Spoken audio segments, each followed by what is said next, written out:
Somebody said yesterday the average church in America is 50 people. So you may not be having a 20-piece band. And even if you are, I still think complementary keys are great because it essentially keeps that atmosphere going the entire time. And it's not about being slick or smooth. It's about, I feel like, especially on the platform, it's not our job to set the temperature because that's what God's doing. It's our job to just pay attention to it. It's about not worrying about what your hands are doing. You know, it's not, because if I'm like, all right, I got to put my finger here and then I'm probably going to play it wrong anyway. Like, guess what I'm not doing is I'm not worshiping. Hey everybody, how you doing? How's it going? So I'm going to be doing some mic switching, but once I grab the guitar, it's going to change. Okay, so that's just a heads up. So I'm so honored to be here. It's great. Like Jake said, when him and his fam are in Florida, we are doing church together, doing ministry together, and I was recently brought in last year to Rock Harbor Church, and I found out that's where Jake goes to church. So it's really convenient to have Jake from Churchfront as we're making our systems amazing. So, yep, like Jake said, I've been in a few videos, and we've got some plans to do some more of that as worship leader side of things, but it's been such an honor. So today, Jake has asked me to talk about pro musician tips to empower the volunteer worship band. So that QR code will give you access to a Nashville numbers chart because that's part of what I'm going to talk about today. So again, I'm Brian Bolivar. My wife, Susie, is over here. She's awesome. She's the best part of my life after the Lord, of course. We have two kids, Haley and Henry. They're back in Florida with their grandparents, and a couple dogs. Ocean, who I miss so much, our puppy golden white retriever. He's awesome. I miss him so much. I have to decide, kids or Ocean. I'm trying to figure out which. Just kidding, kids. It's definitely you. So today I wanted to talk about this specifically. And before we jump into that, one of the reasons that I love the number system, which is the first point, is because it's a great way to memorize your music. I actually have a video on Churchfront channel about that very thing, and in that video I explain why I actually memorize music, because I'm visually impaired and I have to memorize music or else nothing's coming out. So with that, not just the music, but also today's talk. So it's all in here. So we'll see what comes out, guys. It's going to be fun. So with that, before we jump into the practical side, I kind of wanted to set up the spiritual side because I think that's obviously the most important part. So as I was preparing for this, I was drawn to Psalm 33, which as worship and tech ministry people, we probably all know that verse pretty well. And it's singing a new song unto the Lord. And as a songwriter, yes to that. And we'll get into that later. If you guys come to the Breakout songwriting session with me, I think we're going to write a song together today. So 1:30, if you guys want to do that, I will be there. I think room 107, but we'll get there. So anyways, so in the Psalm 33, it talks about playing skillfully. Now we all know, what that means. We've probably heard that verse before, but I was digging into that word skillfully, and the root word is more like good, which not just like good, but well. And so, with that, it kind of leans into technically proficient as well as with our whole heart. So skillfully means more than just like, I've got skills. Although I did have a great worship team member in a past role I was in. They said you got to have the skills to pay the bills. I just love that. So playing skills to pay the bills for the Lord is even better. So, and Chad expertly mentioned this before in his talk. The excellence is kingdom. The perfectionist is fear-based. So I believe that the way that you get to excellence is through skillfulness. And that skillfulness happens in our preparation. So I'm a big believer in preparing for everything. Not the worst, but for things. So that's kind of what we're talking about today, is kind of the preparation piece of pro-level tips for our volunteer worship bands. So we're going to start off with the Nashville number system. Now Casey was talking about this a little bit yesterday. Who's familiar? Oh yeah. So since I can't see you, when I say who knows the number system, can I hear like a yeah? See, so we got some yes happening. This is good. Crowd participation. It's not like a Sunday morning, guys. This is so good. Just kidding, 8:30 service. Just kidding. So the big thing with the numbers is, and I guess I'm going to switch to guitar. So play some cool elevator music for a second. Thank you very much. So the number system can be broken down pretty easily. It's literally music by numbers. So I love the key of G to start because it's the greatest key for worship leaders. We all know that. And so, basically the numbers breaks down like this. And like I said, if you get the chart, I've got all the numbers for all the keys, but we'll just focus on G for now. So the first note in G is the 1, which is simply the G. The 2 is the A. That was the B flat. The A, then we've got the B, then we've got the C, then we've got the D, then we've got the E, then the F sharp. So basically in the key of G, those are all of our notes. And I'm a bass player, so I like the single notes thing. And I will say, the internet's being so mean to worship bass players these days. And here's my thing. Bass may be the easiest to play, but the hardest to master. That's just my bass playing 2 cents. See, I got some claps. There's some bass. Jake's a bass guy, all right? So we're good. We're a good company. Okay, so the main thing to know about the numbers is that's the intervals. And so in worship music, modern worship music, we're typically playing the 1, the 4, the 5, and the 6. And then there are, the 2 minor, the elusive 2 minor. Ooh, isn't it elusive? It's nice. And then, the 3 is also a minor chord, but in worship music, we're typically playing the 1/3. You know who plays it? The bass player, because they're awesome. So that's how I play my goofy G over B chord there, just like that.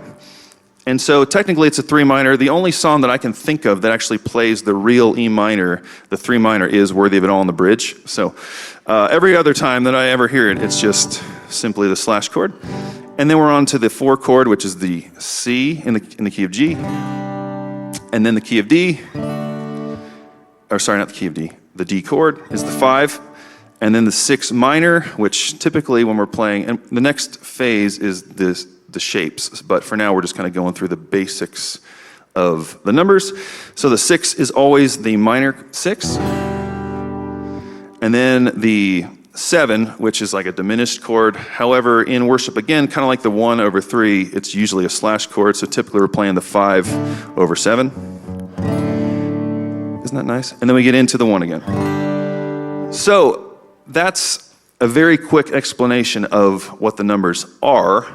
But I feel like what they're for is actually to free us as a memorization tool to know how simple it can be to actually dial this in. Because if I'm talking to my team, and this is what this is for pro musician tips for volunteer teams.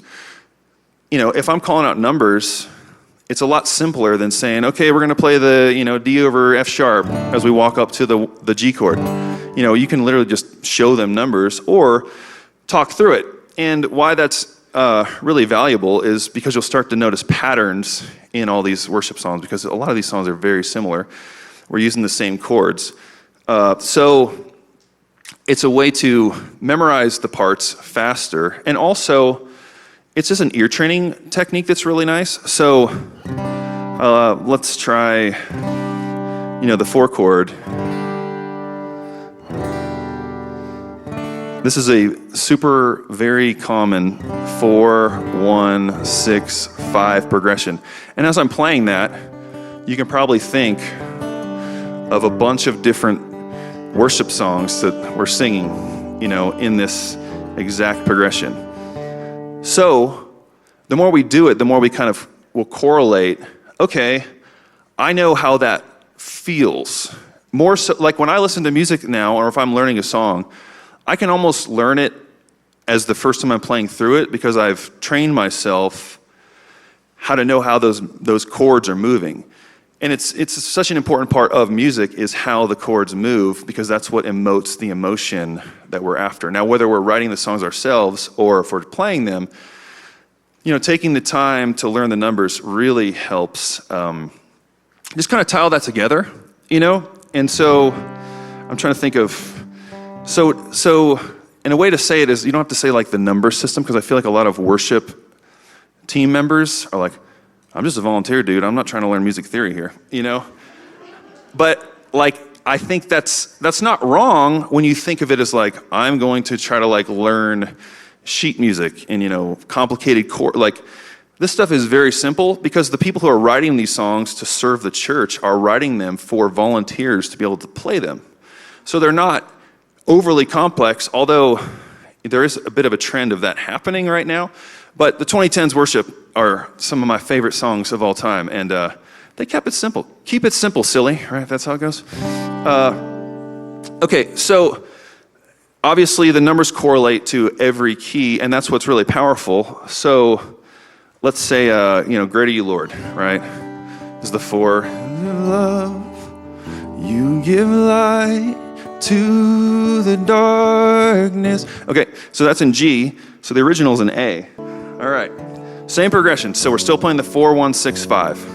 So I already know the song in every key. So whether I'm leading it myself, or if, another team member, depending on their range, or maybe a female vocalist, we're doing a different key altogether. But once you learn the numbers, they never change, which is really powerful.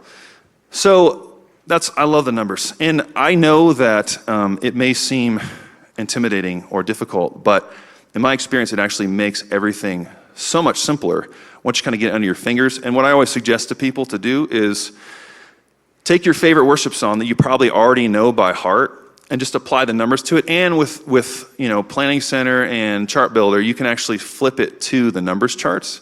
So it's a good way to practice that. And then once you kind of get it, it's completely under your fingers. So the next tip is the various chord shapes. So when I first started leading worship over 10 years ago, my most nerve-wracking part of the service was beyond public praying, was playing. Yeah, I was like, it was not good. But the Lord heard every word of it, and he loves me anyways, so it's a true thing. So the next part was coming up at the end of service and playing behind the pastor. So I'm like, what am I going to play for like 10 to 20 minutes sometimes, That's going to really hurt. It really hurt my fingers, honestly. But I would, I'd go up there and I'd play, because I would have like a detuned guitar and no cape. I was like all over the place, because, I don't know if you're like me, but you probably got your ministry position. They're just like, here's the entire layout of what you can do. Or it was probably like me, it's like, go. I'm like, all right. So I went. For instance, if I was playing, chords, well, I'll save that. So my 3 favorite chord shapes to play for worship are the key of G. We know why. The key of C, because every Hillsong song's in C, and we love it for that.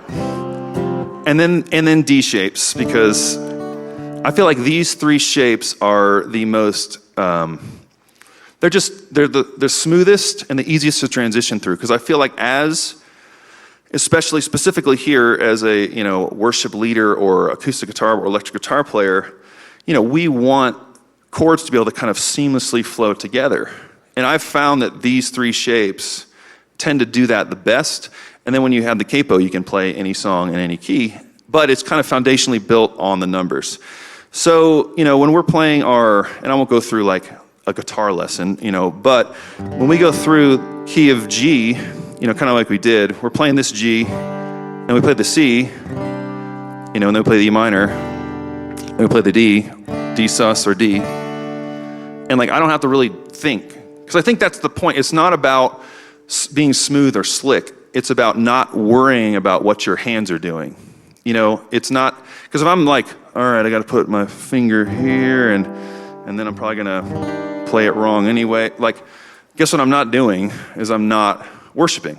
I'm not thinking about how the Lord's leading, because I have this thing where I believe that as worship leaders, team leaders, tech leaders, it's our job to lead while we're being led. And that's an interesting dichotomy, especially for us dudes who are like, multitask, what? So I want to make things as simple as possible so I don't have to think about the mechanics. All the while, that's coming through being skillful and taking the time to kind of learn these things. So that's kind of like the G shapes. So for C, this is just a general C chord. And something I love to do to keep it smooth is for my F, because I mean, I don't read music. Like, I'm sure there's a really sophisticated way to play an F chord, but that's just not me. So I can do this dreamy kind of F chord, which is like this little small one. But what I've been doing lately is really nice and full. It's the C, and then I just add my pinky to the 4. And it's just very smooth. And then we can kind of play a regular A minor here in the key of C. And just really easy, and then back to the F. And so I'm not thinking about that. It's very smooth. I can play that in the context of a band because it's not this big bloated chord. It's just kind of going through the chord changes. So I love that. So that's C, F, then the 6 is A minor. Then we're kind of back to the G here for the 5. And so in the key of C, our 2 chord, remember 2 minor is, our 2 is always a minor. So second chord is a D, so that means we're D minor in the key of C. Always reminds me of like the Wild West, right? So I always like that one. And then for the 5/7, I kind of play this very open and very simple. So all I'm going to do is put my middle finger on the 2, and then you got, and I call, you answer. And you came to my rescue, and I'm not having to do anything, right? And it just keeps it so smooth, and that's just one song. But I really like how those chords move. And then my favorite chord shape of all is D, because I feel like it's a blend. I feel like C does a great job of just kind of feeling big and full, and G is nice and open. And I feel like the D shapes can kind of do the same thing, but kind of blend both. So my D chord, a standard D chord is just that guy. I tend to kind of keep my high E open. I'm just going to play a little more, I guess it's a suspended. Then my G chord, or my 4 chord, I like to actually keep my D in place and then just put my middle on the G. Isn't that nice? And then up to the 6 was just the B minor. And notice I'm not having to really move my main fingers, just mainly pointer finger. And then down to the A, this is A suspended. And then the A this is the 5 chord. So our D, our 4, our G, our 5, then up to our 6. And it's just really smooth. Our 2 minor is the E minor, which is basically the same as in the key of G. And then our 5/7 is right here, which is, again, our D over F sharp. And then resolve on the D. So what's really powerful about that is once you add the capo, because guitar players, key of F, key of B flat, yuck, right? It's just not a fun thing. But if I put my capo on, let's see if I can do this better this time. Let's see. See? B flat, Brian Bolivar. It's my favorite key. That's why. So now I'm playing in the key of B flat, but in G shapes. And if I want to play an F, the worst of all, I'm just playing D shapes.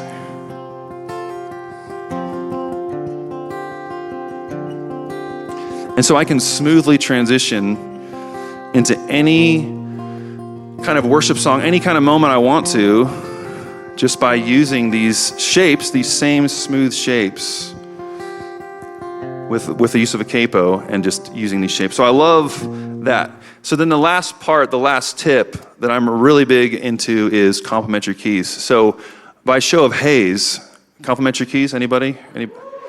See, that was above and beyond. That was more than a hey, guys. I really appreciate that. Those woos, shot to the heart. Thank you. All right, so complementary keys, I'm really big on this, and I think it maybe is especially important for smaller teams, smaller bands. So what complementary keys are, if you don't know, is basically creating and writing your worship sets based around all keys that work together quarterly, which all points back to the numbers. So typically, the easiest ways to move between songs are the 1s, the 4s, and the 5s.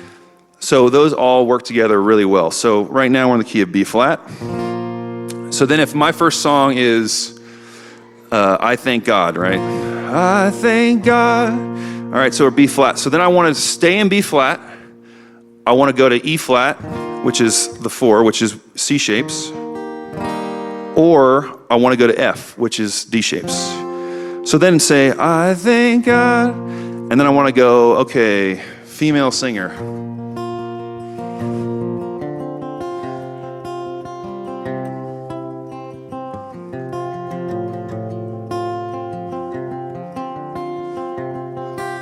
A thousand generations falling down in worship.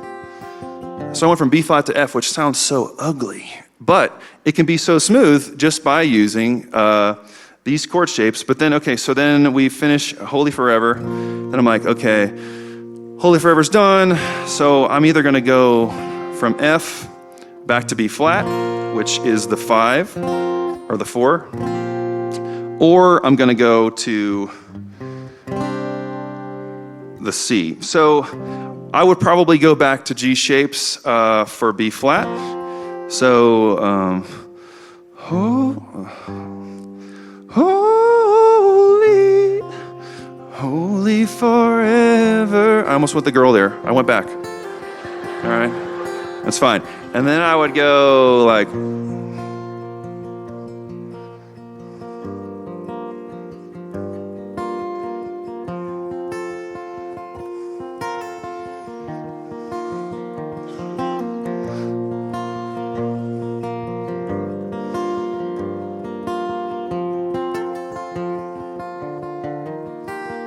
all my words fall short. So we're back to B flat from F, and we started in B flat. So I think it's especially important if we are more of an acoustic, because I know a lot of us, like somebody said yesterday, the average church in America is 50 people. So you may not be having a 20-piece band, and even if you are, I still think complementary keys are great because it essentially keeps that atmosphere going the entire time, and it's not about being slick or smooth. It's about, I feel like especially on the platform, it's not our job to set the temperature because that's what God's doing. It's our job to just pay attention to it. So if we start to move outside of those keys, it's totally fine, but there's gonna have to be a point where you bring it all the way down and stop. And that's okay, but I think, and I just like to flow in that. And so to kind of, the through line for all of this is as we learn the numbers, we unlock our hands and this is obviously great for keys players, for bass players, anyone playing notes, it's really important, and vocalists as well. So then once we know those chords and how it moves, we train our ears, we can memorize songs easier, we can anticipate the way it feels, because there's so many songs that, let's see what we've got going on here, that are basically all the same, So when I fight, I'll fight on my knees with my hands lifted high. Oh God, the battle belongs to you. I'll raise a hallelujah in the presence of my enemies. Then we got Christ alone, cornerstone, weak made strong in the Savior's love. So just tying together these simple chords, because there was a question yesterday that came through about how to do kind of more spontaneous type worship, and I think that comes through knowing this stuff, because then I'm not thinking, okay, if I go to that chord next, is that going to work? I feel like that's impossible to flow with how the Lord's leading you. And I know every church is different, right? Some people are like in flow for 45 minutes. Some people are in flow for after the track ends, right? And there's nothing wrong with any of that, but I think that the common denominator in that, especially in the professional circles, is kind of knowing how the chords move. And by breaking it down to the simple numbers system, and then implementing these simple chord shapes, and then putting your chords all together as you do complementary keys, I feel like that's a way that it just frees you up. There's a freedom in that, because I feel like I could stand up here forever and just kind of play through chords, because I know that, I can trust the next move I'm making. I'm not going to play forever, I promise. There's no time for that.